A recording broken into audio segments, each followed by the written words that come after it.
വിധി ടൂറിയ പെറ്റെന്ന് 26-കാരിയെ കത്തിച്ചു കൊല്ലാൻ നോക്കിയതാണ്.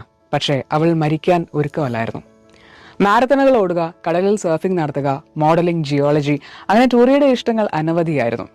സ്കൂളിൽ പഠിക്കുമ്പോൾ തന്നെ ഈ മിടുക്കി മൈക്കിൾ ഹോസ്കിൻ എന്ന സഹപാഠിയുടെ കണ്ണും കരളും കവർന്നിരുന്നു.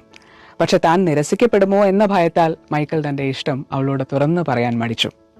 ഒടുവിൽ പഠനം കഴിഞ്ഞ് ടൂറിയ മൈനിങ് എഞ്ചിനീയറായി, മൈക്കിൾ പോലീസ് ഓഫീസറുമായി. അപ്പോഴാണ് മൈക്കിൾ തന്റെ ഹൃദയം തുറക്കുന്നതും അവർ ഒരുമിച്ച് കഴിയാൻ തീരുമാനിക്കുന്നതും. പക്ഷേ ജീവിതം അവർക്കായി കരുതി വെച്ചിരുന്ന വിധി അതിഭയാനകമായിരുന്നു. 2011 ഓസ്ട്രേലിയയിൽ 100 കിലോമീറ്റർ അൾട്രാ മാരത്തൺ ഓടിക്കൊണ്ടിരിക്കുമ്പോൾ അപ്രതീക്ഷിതമായിട്ട് ടൂറിയ കാട്ടുതീയാൽ ചുറ്റപ്പെടുന്നത്. എങ്ങോട്ട് തിരിഞ്ഞാലും ആളി കത്തുന്ന തീ. അവൾ 4 മണിക്കൂർ ആ തീക്കുള്ളിൽ പെട്ടുപോയി.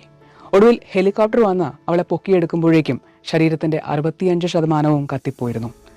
1 മാസം അവൾ അബോധാവസ്ഥയിൽ കിടന്നു. 7 കൈവിരലുകൾ മുറിച്ചു മാറ്റി. ഇവിടെയാണ് യഥാർത്ഥ ഹീറോ മൈക്കിൾ കടന്നു വരുന്നത്. ടൂറിയയുടെ രൂപം ചിന്തിക്കാവുന്നതിലും അതിഭീകരമാണെന്നും അവൾ അധിക ദിവസങ്ങൾ ജീവിച്ചിരിക്കില്ല എന്നും ഡോക്ടേഴ്സ് മുന്നറിയിപ്പ് നൽകി. എന്നിട്ടും അയാൾ ഓടിപ്പോയി അവൾക്ക് ഒരു ഡയമണ്ട് എൻഗേജ്മെന്റ് മോതിരം വാങ്ങി വന്നു. ICUവിൽ കിടക്കുന്ന ടൂറിയോട് പറഞ്ഞു, നീ ജീവിതത്തിലേക്ക് തിരിച്ചു വരും എന്നെനിക്ക് നല്ല ഉറപ്പുണ്ട്. അപ്പോൾ നിന്നെ അണിയിക്കാനാണ് ഈ മോതിരം. തന്റെ വികൃത രൂപം കണ്ട് ഞെട്ടിയ ടൂറിയ കുറ്റബോധം കൊണ്ട് പലകുറി മൈക്കിളിനെ തന്റെ ജീവിതത്തിൽ നിന്ന് ആട്ടിപ്പായിക്കാൻ ശ്രമിച്ചുകൊണ്ടേയിരുന്നു. പക്ഷേ അവളെ അത്ഭുതപ്പെടുത്തിക്കൊണ്ട് മൈക്കിൾ തന്റെ ജോലി പോലും രാജിവെച്ച് 24 മണിക്കൂറും അവളുടെ ശുശ്രൂഷയ്ക്കായി സമയം മാറ്റിവെച്ചു.